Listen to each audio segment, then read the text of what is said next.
Hi, everybody. Welcome to another one of our wonderful podcasts from Two Bear Arms channel. Today, once again, myself, CC Top, Kurt Eversole, and my partner, Deuce Stevens. Dave Stevens, here to talk some topics today. Today, we're going to start off with holsters. We're going to start doing this as a little bit of a segment. We're going to go into different styles of holsters, and today we're going to talk about outside the waistband belt attached style holsters. And over the next few weeks, we'll cover inside the waistband, different concealed carries, several different options as far as appendix carry, and kind of go through some of the options that you have and why people carry different things. So I know on any given day, most of the time I'm outside the waistband, but there are times that I do utilize inside the waistband and occasionally an appendix carry. And you carry mostly? I carry it. It's totally situational for me. Okay. So when I'm out and about, definitely some sort of an inside the waistband. I carry appendix daily. Okay. I will say though, when I'm working, I quite often will carry outside the waistband. Okay. Okay. Well, to talk a little bit about some of the differences for those new to firearms or those that have always carried the same way and just really haven't watched all the options or seen all the options that are available. There's constantly new stuff coming on the market that is pretty great, but a lot of the old school stuff is pretty great also. So kind of the new big trend, it's been around for around 10 or 12 years, where it's become extremely popular, is the Kydex aspect. And as most of you know that are our loyal listeners, and for those that are new, we actually make these in-house here at Two Bear Arms. We make a lot of different styles, but there are a lot of really excellent brands out there available, on the internet, and then also other shops that make them. But the advantages to the Kydex style holsters is that it is actually formed directly to your gun. So your specific firearm fits in there. It fits very snug, fits very tight in there. And in many cases, such as all the holsters that we make, some manufacturers or most manufacturers put a little bit of angle in the holster. There are a few that don't. You'll know those. Those are the ones for $20. But we put a body curve in this, so the holster fits up against the body tight. This helps with concealed carry. This also helps with firearm retention, and also puts the weight more in line with the leg versus hanging out away from the body, causing the spine to want to angle out a little bit. So it's a great way to be able to carry and secure the firearm in. Now you'll notice one difference in the Kydex holsters typically versus a standard leather, or what we would somewhat call older school style, is there's no thumb release. Okay, the older leather holsters, which we'll talk about here in a second, their retention is based on the thumb release. The concept of the Kydex is that we are locking the gun in via the trigger guard. Okay, so all the pressure is condensed on the trigger guard and on the ejection port, and that's what actually causes the retention of the firearm in the holster. And I have one here. Firearm has been cleared. I always like to mention that. It's been cleared more than once this morning. But as you can see, while it's setting in the holster, okay, it has a little bit of cant to it, which is excellent. We want just a little bit of forward cant. And the nice thing with the Kydex, that can be adjusted according to customer preference. We standardly put about a 7-degree cant on our holsters that we build. They can go up to 12, 15 degrees. For those that shoot competitively that really like a lot of cant in the holster, I don't, for everyday carry, I kind of like it more in this format, so the gun's not digging into you up here in the corner off of the grip angle. But you can see that it snaps down in, and when it snaps in there, that's where it's grabbing its retention to hold the firearm into the holster. And then you have your belt loops that run through and attach. Those can also be customized for 1.5-inch belts, 1.75-inch, 2-inch belts, whatever somebody needs.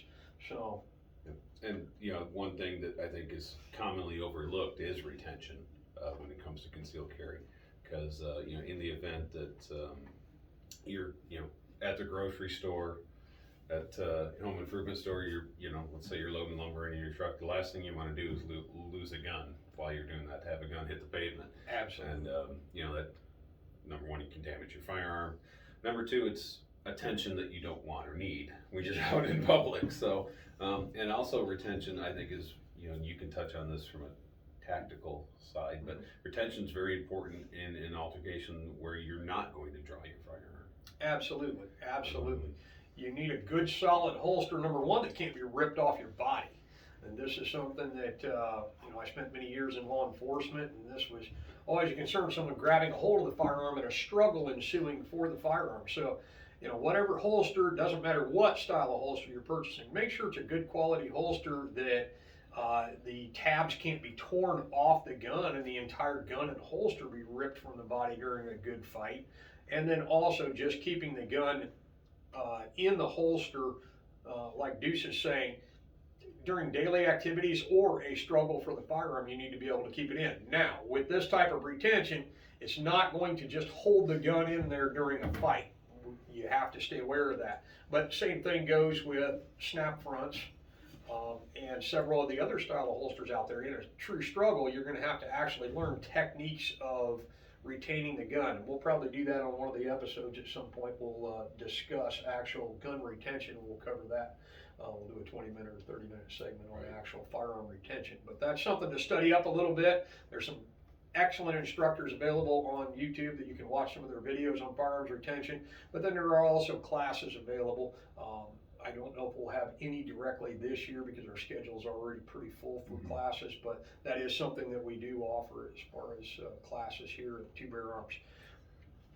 Looking along the holster lines, the other great thing about the Kydex aspect of it is we can do it in any color. And you'll see that I had the American flag pattern here on the first one that I showed you, and then this is just the basic black. There again, anybody that makes Kydex has multiple colors available. We have right now, I think, in stock about 77 different colors. Yeah, lots of choices. And I have some new ones on the way that haven't got here yet. I've got about 4 more new ones that are really, really, really great. And you've even done some theme holsters, Star Wars and stuff like that. Yeah, so, absolutely, absolutely. I think we have some with flamingos on them. Flamingos, we got mermaids, unicorns. Whatever you're into. I got a request the other day. There's one out there. It's Deadpool and tamales on a holster. Now, how they made a combination of Deadpool and tamales? I just had a brilliant idea. Okay, well, bacon on a holster. Yeah, we can do bacon I like that. I like that. That could be popular. So many bacon lovers out there. You didn't have breakfast this morning. And just so you can take a breather, I just want to point out too, guys, when you're looking at Kydex, one thing, because if you're like me, you've got a box full of holsters. We've all been there. Anybody that's put any time into concealed carry or everyday carry in general has tried a gazillion holsters.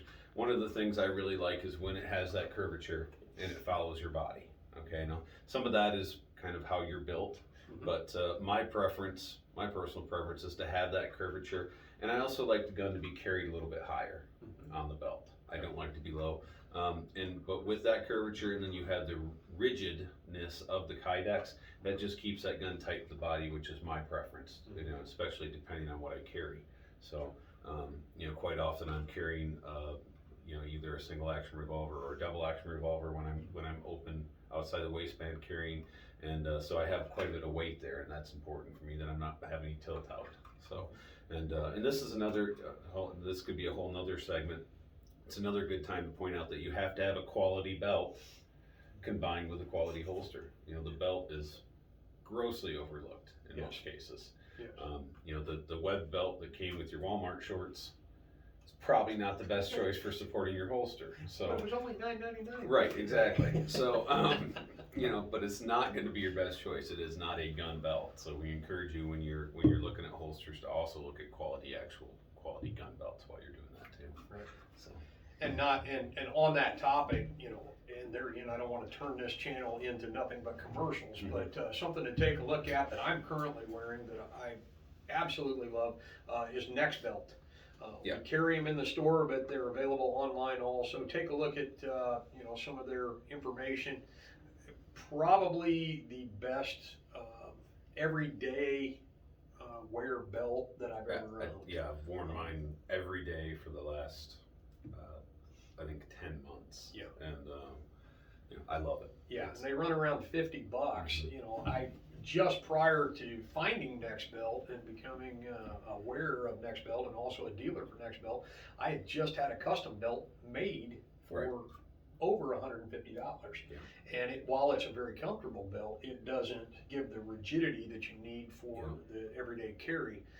I save it for dress wear when I'm not carrying in this fashion, carrying more of a pocket style gun. But yeah, good quality belt's super important. A couple other choices here in the outside the waistband holster. I consider this somewhat of a tactical or a hybrid type holster, and this one's made by Blackhawk. They've made different retentions. A lot of you will remember the Serpa holsters that they had for many years. They had the push button on the front. It received a little bad press at one time. They were a great holster. I carried them for many years off duty from the police department because it had a very similar feel to our duty holsters that we carried.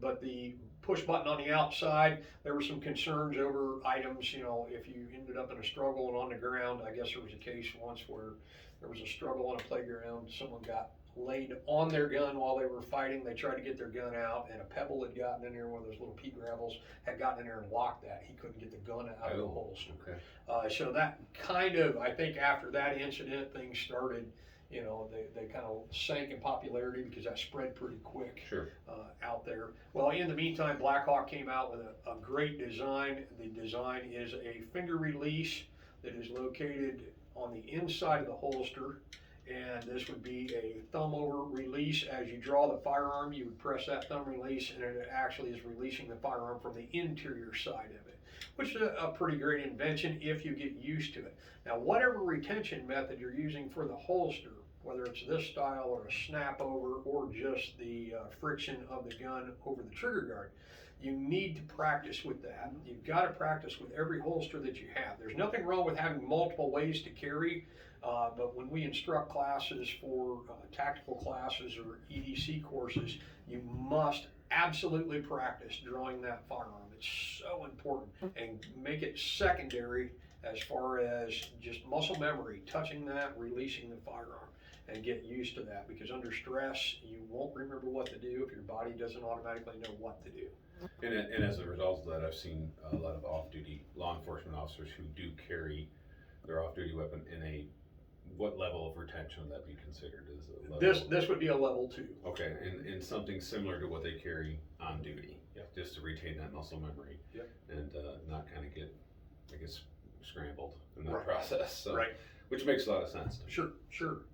And then you also, and I don't have any as examples here because we don't typically carry them in stock, but we do special order them if someone wants them. And most of the time, it's only the law enforcement that's looking for the level 3, where it requires you to not only engage a release, but also rock the firearm in a certain direction or a certain manner to release it, or it has a secondary snap. So more or less 2 points of release. 2 points of retention plus the gun being secured in the holster is why they consider it a level 3. Okay. Moving on from that, kind of the old school technique, and you may see it attached to the belt in different manners, but some of them will have an additional flap similar to that one. It will extend out the other side. And this is just your basic leather holster with a thumb snap. They've been around for ages. Yeah, at least 100 years. Yeah. So, and that thumb release has a stiff backer in it, so it actually keeps it protruding up from the holster, so that gives you your definition between where your thumb needs to go and push against that. Nothing beyond that is really unique about it other than it's fitted for the firearm, which is great. Now, people ask a lot of times as far as wear on the firearms, as far as wear on the finish. Understand that if you put your gun in anything, whether you put it in a holster, whether you just lay it in a box and leave it laying on that side, if you put it in a case and carry it around all the time, if you have it in a purse, briefcase, whatever, anywhere that there's friction, there's going to be wear. Right. So I know it's a concern for a lot of people if they have a very special gun or whatever. If they have that special gun, or you have that special gun and you don't want wear on it, put it in the safe, call it a safe week. Right. Other than that, firearms are going to have wear on them, so just be ready for that. And if that's a major concern with you, going with a stainless firearm or one of the very, very high-end coatings, Yep. Because even, I've had, any of the current coatings, any of the blue guns, they're gonna get wear on them. Sure. Especially if you carry them every day, so. And one of the great advents, and we'll do a show on that at another time, but cerakoting. coating. Yep. So if you wear your finish off, I've got one of my competitive semi-automatic firearms, and I carry it on pretty regular occasion, HK VP9. Okay. Yep. The finish on it's pretty beat up. And at some point, I'll probably send it out and get it cerakoted, but maybe not. It looks pretty cool. Right. It's got its own battle-born look to it Sure. now for being in and out of holsters so much. Yeah. So that's pretty great. One other one that's out on the market, this is the Versacarry.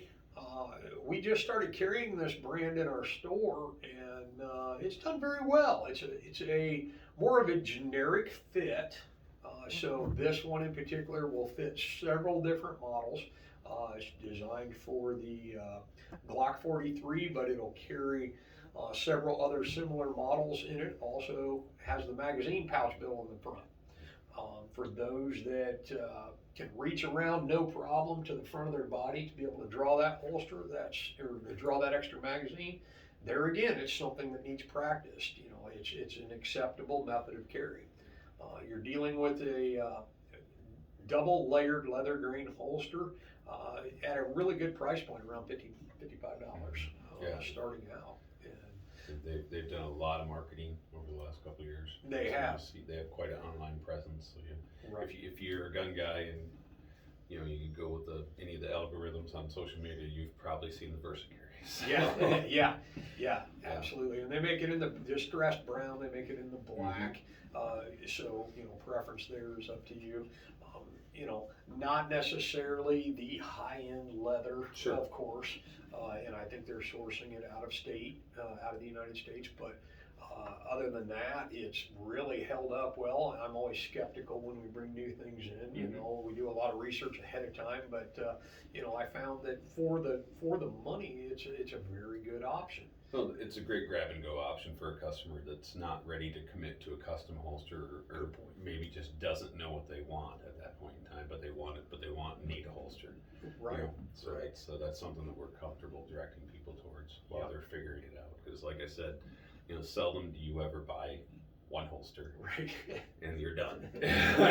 We ever invent that, we can charge like $500 for this is the only holster you'll ever need. Or any handgun you pick. Any handgun you pick. So it's but no matter what happens, don't just stick it in your waistband. Yes, please. It has to, and I stress this, especially to new shooters when we start talking about it. And this year has been kind of epic as far as first-time firearms purchasers. And I stress to them that if the firearm is not at home laying on a flat surface, such as the nightstand or the coffee table, it needs to be either in a holster or in a safe. Right. If the gun is with you, it needs to be in a holster. And this also pertains to if a female is going to carry it in a purse. A lot of times I think, and I had a lot of aha moments working with customers this year, ladies buying their first handgun, and then I said, well, you're going to need a holster for that. And, oh no, I'm going to carry it in my purse. The problem with just carrying it in the purse, keys, chapstick, any number of things can get manipulated into that trigger guard and could potentially cause an accidental discharge. Also, it gets it down in there and confines it underneath all the other great items that are in the purse. Right. And so you're digging in a moment of emergency. Because we know that every item that's in that purse is 100% necessary. It's absolutely necessary. Absolutely necessary. And they don't carry a single thing more than what they absolutely have to have for that day. No, and you don't mention it either. Oh, you're getting some email. You never. Yeah. Anyway. We have to make sure to turn the comments off on this video. Yeah, we guess we'll have to. That's a whole nother subject. Right. And we, like I said, we do carry and sell a lot of purses in-house, and so we'll even probably do a segment on that and bring one of the ladies in here and have them explain that for us. Yeah, the concealed carry purses, and that's something that we try to steer them towards, so it has a dedicated pouch to be able to hold the firearm in a holster in that pouch. And a lot of them have a Velcro in there also that holds it in place. They also make day timers, men's carrying attaches, I guess is the way to put it. And we'll, like you say, we'll do a segment on the purses and then other alternative carry items here coming up. But the other option that you have when you're talking about outside the waistband is completely custom made. So I know from the competitive side of shooting, you probably had more than one rig made competitive shooting wise. Yep. So and those needs have changed and flexed over the years too. Yeah. So, Yeah. No, the custom made is really nice, and a lot of times though that's also a progression, and you seldom know exactly what you want, and sometimes I've been in this long enough to know that you do make mistakes sometimes when you're getting custom stuff. What you think was a good idea, after 12 or 14 hours of carry, isn't a good idea anymore, and that can kind of stink too at the time. So, guys, there's a lot of tried and true designs out in the world, especially outside the waistband carry. And there's no better time than now to research stuff. I mean, it's easy. Read the reviews, dig through it, sort through it. Watch this podcast twice. Exactly, absolutely. I mean, we are getting. This is pretty much the cradle of civilization here. So if you want to, if you really want to get the good info, but no, and guys, come. If you're local, come on in. We, even if you don't walk out with anything that day, we love talking to customers about their choices and holsters and what's out there. Right. And quite often we'll grab something off the rack and they'll put it on their belt and they'll see how it feels, and they'll say, yeah, I'm just not sure. Okay, great. Well, you learned some things today. Right. So we love doing that for customers. Yep. So. And we keep a lot of holsters in stock here locally.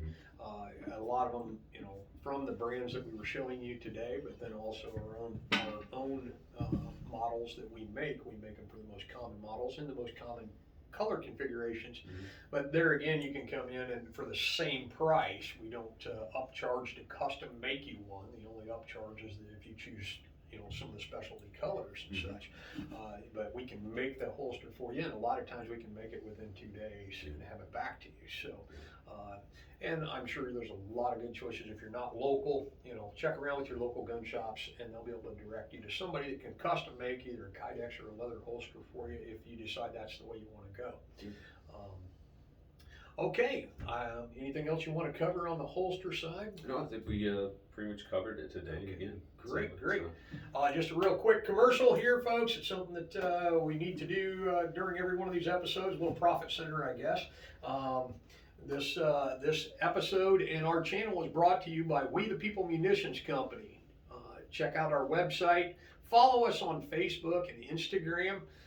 Go there to see our inventory that comes and goes as far as the ammo source that we have available at the time. But we do ammo drops. If you're following us on Facebook and Instagram, you'll see when those ammo drops take place. You'll be able to jump on and be able to purchase ammo. We are still taking, I believe, we're still taking EOT pre-orders. Okay. For 38 Special and 45 Colt. And that's for Indiana State Shoot also. Yep, both the State Shoot and end of trail. You will save on shipping on that because you'll be able to pick it up when you get here. Yep.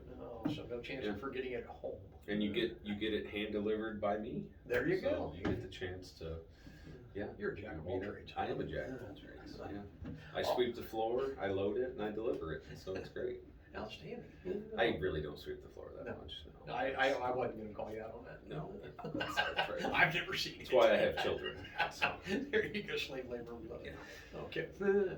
Also brought to you by Two Bear Arms Gun Shop. Take a look at our website. Stop in, take a look at our store. Our website has all our information and hours. Typically keeping over 700 guns in stock at all times. We do have ammunition, folks. A lot of it's thanks to WTP, but we also have all the other great brands and all the rifle calibers, shotgun shells, everything everybody's having trouble finding, we've got right now. So. And I'd like to point out too a great rotation of used firearms. Yes. If you're a gun shop hound and you love coming in and checking out the used stuff, it's worth a trip every week or two to come in here because the stock rotates a lot, and we're pretty good at acquiring used collections and individuals' firearms. So if you're into old guns, stop on out. We've got a lot to offer in that regard too. Great.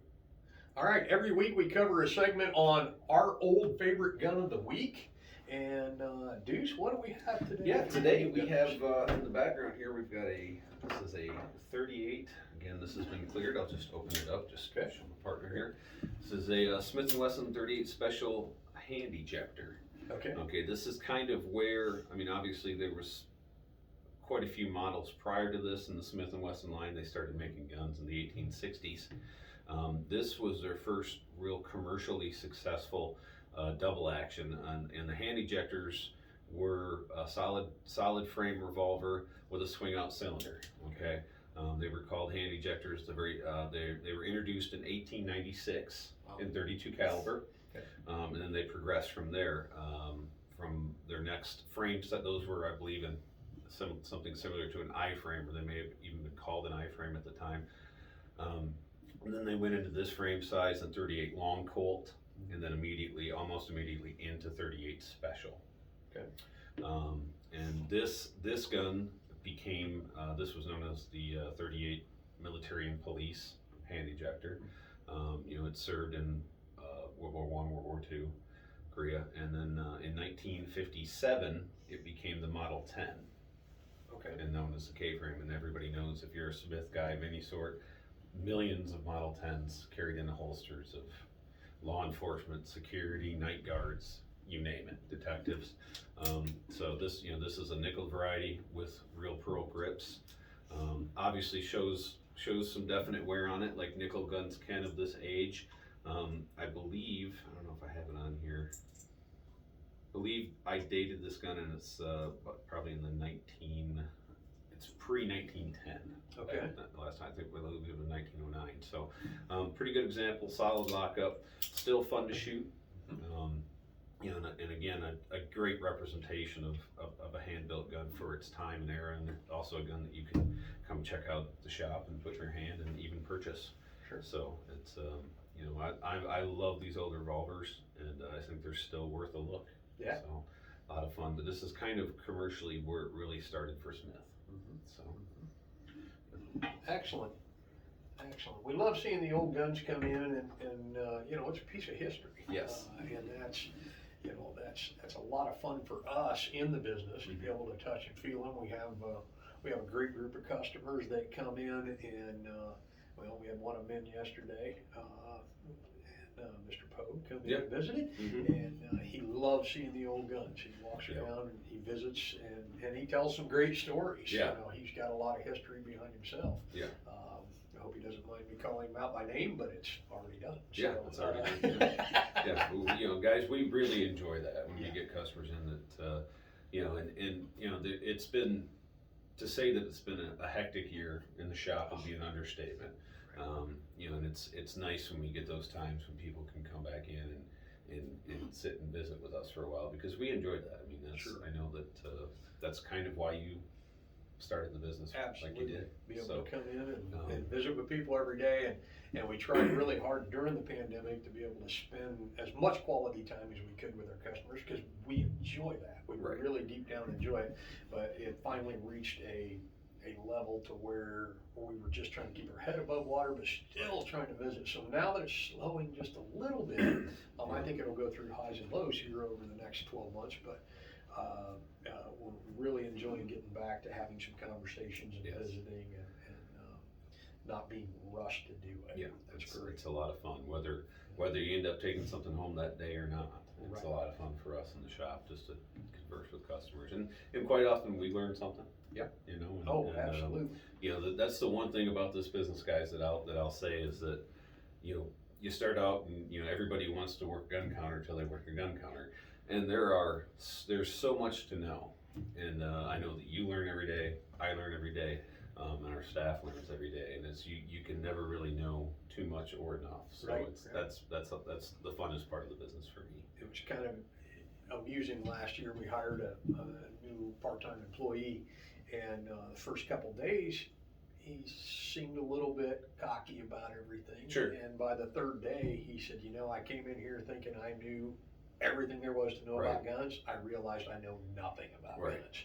So it was kind of cute the way he put it, because I explained to him he's half my age, and I still don't know, Right. probably even 20% of the information available on guns. Yeah. And I consider myself an expert, but I only know about 20% of probably what's available or what's ever been available, or manufacturers out there, calibers. You're always learning stuff. Right. So it's the manufacturers do a pretty good job of keeping you on your toes. Yeah, Constant yeah. changes. So it's I had to laugh yesterday. I had a rep from one of the distributors call me yesterday, and he's talking to me on the phone, and he was rambling off some models that were available, and then he said, well, I've got this rifle here, blah, blah, blah. I've got it in 240 caliber, blah, blah, blah. And I'm like, whoa, wait, what? He's like, yeah, 240 caliber, blah, blah. And I'm like, hold on a second, stop.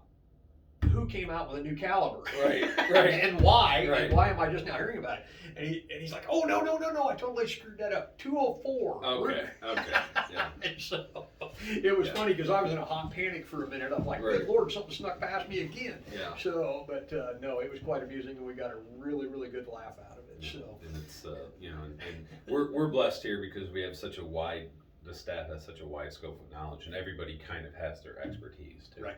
So it's, I mean, if you want to see me go in the fetal position, put me at the scope counter. I know, it's just like, whoa, fear, every time I'm like, hey, can I help you during the day? And they're like, yeah, I want a scope. And I'm like, oh, let me get somebody. Brian. Yeah. Yeah, quite amusing. Yeah. So I definitely am not afraid to call out my own weaknesses when it comes to knowledge in this business. There you go. Wonderful. All right, moving on to the next subject. First of all, we want to make sure everybody's following us on Facebook, Instagram, Twitter. Follow our YouTube channel, folks. Please go on there and subscribe to our YouTube channel and press the alerts button on there, so every time we post a new episode, you'll be able to see it. Same thing with Spotify. Get on there, add us to your channel selections of your favorites as far as our podcast there, so you can listen to it while you drive, since it's not recommended to watch us on YouTube while you drive. Yeah, we do not endorse that. There you go. Yeah, we do not endorse that. So if you would please, though, start following us on there. Also, throw a few comments up there for us. Let us know how we're doing. Tell us what you liked the most about each episode. We would really appreciate that. Today's episode, let us know what you liked. Yep. If there's something you didn't like, call Deuce directly and tell him over the phone. He would appreciate that. I love that. And you love that. That's one of my favorite things. You are the complaint department. I am the complaint department. Guys, if there's anything you'd like to see us cover, let us know that, because we will definitely take requests. Absolutely. So, we have a full line of inventory, and if you're curious about it, it's very possible that we have it. We can grab it and do a quick review. Yeah. And that goes for firearms, that goes for tactics, ammunition, that goes for cowboy shooting. I hear you know a little bit about cowboy just shooting. Just a little bit, sure. So, we have options there too to discuss any topics that you guys want to. And talking about cowboy shooting, let's move over into EOT information. Another thing that we're going to do kind of in segments here a little bit. We decided the other day that we would start talking about the categories for the upcoming EOT, since they're kind of locked in right now, and about the numbers signed up. Yeah, the 500 shooter list is out, and categories are locked in. Okay. And so I decided just to run some numbers. Wanted to just talk about the true duelist categories, the one-handed shooting. For those that aren't cowboy shooters, the duelist category is an unsupported hand category, where you shoot your revolvers one-handed. Cock that revolver one-handed, fire it one-handed. I personally didn't know there was any other way to do it. Right, and when Kurt shoots, he shoots duelist. Yeah. He's a left-handed 97 shooting duelist, which means he has a humongous chip on his shoulder. So, super annoying. Is that what caused that? That's what caused that. Yeah, actually. Good, I have an excuse now. Yeah, and, that's great. Yeah, so while we are partners, we do nothing alike when it comes to the game of cowboy shooting, except have fun. Yeah, we do enjoy it. We do enjoy having fun. So it's I was talking to a good friend of ours before the podcast this morning. We were talking about you. I said, Andy's left-hand 97 shooter. He's like, oh, I forgot about that. So, I fireball. Oh. Yeah, exactly. So, I'm just guessing too. we've got 500 registered shooters. Nearly 20% of them are duelist shooters. 95 total duelist shooters. So apparently, I did not pick my category wisely. You did not pick your category wisely. Okay. I've never done anything else. Just for the record, guys, there are 44 categories total. Wow. at end of trail for all the categories. Wow. That's a lot of categories. That is a lot of categories. You know, if you didn't find one that suits you, yeah, you weren't trying hard enough. So, duelist, in just the duelist category, we have 12 shooters. Elder Statesman duelist, we have 14. Frontier Cartridge duelist, we have 17 shooters for this match. That's something we can talk about later. But the black powder categories are very, they've got a high participation level. Okay. Ladies duelist, there's 5, which is actually a really solid number for even a large match. Wow, that's great. Ladies senior duelist, there's 3. Okay. Senior duelist, there's 14 of those guys. Wow. And frontiersmen, which I'm going to throw into the duelist category because it has to be shot at. There's 10 frontiersmen. That's Wow. cap and ball for everybody. That classic cowgirl, which has to be shot duelist. There's 4 classic cowgirls, which is just awesome. It's a costume category that's also has some caliber restrictions. That's classic cowgirl shooting big caliber guns, and then the classic category, classic cowboy is 16 shooters. Wow. So. There seems to have been a real surge in the duelist categories, and as I hear all the time, duelist is coolest. Absolutely. Yeah. Oh. Yep. So it's I'm a squad ripper, as they call it. I put 2 hands on the gun like God intended, but that God and John Browning intended. Okay. No, but I just thought I'd highlight that. Yeah, nearly 20% of the shooters at the trail are duelist shooters. Wow. And that's not including. I'm not throwing gunfighters into the mix at the time as far as one-handed shooting. So Sure. Maybe we'll talk about them next. Yeah, week we'll or talk so. about them later down the road, and because they're kind of gunfighters are a whole other subject on their own in their own right. But not to go out on a tangent, and I don't want any hate mail. Yeah. So, Remember, this is the complaint department on the compliment department. Yeah, compliment department. So, but the duelist category is fascinating to me in a lot of regards because, without getting too technical, it really kind of opens up the transitional game. Some of the best duelist shooters in the world are actually the most fun shooters to watch on video. And guys, at this match we've got some absolute world class, duelist shooters coming. Some from the East Coast, some from the West Coast. Yeah. I'll call him out by name. Hair Trigger Hayes. He's coming. He's a fantastic duelist shooter. YouTube him, check him out.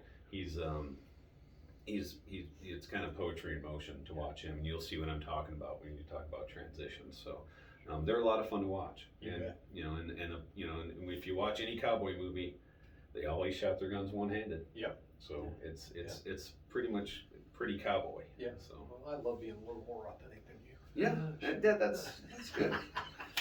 That's good. All right. Well, thanks for the information, folks. We're running out of time here. We thank everybody for listening. If you would please, there again, follow us on social media. It's super important. I keep bringing it up because I need you to do that for us. Mm-hmm. That helps build our following. It also helps our sponsors take a better look at us as far as continuing to sponsor, and reassures us coming back every week. So we'll have some more great content coming up. Next week's episode, we'll start planning that actually as soon as we hit stop on this episode. So that's how we roll. And we thank everybody for watching. Remember, always keep your powder dry.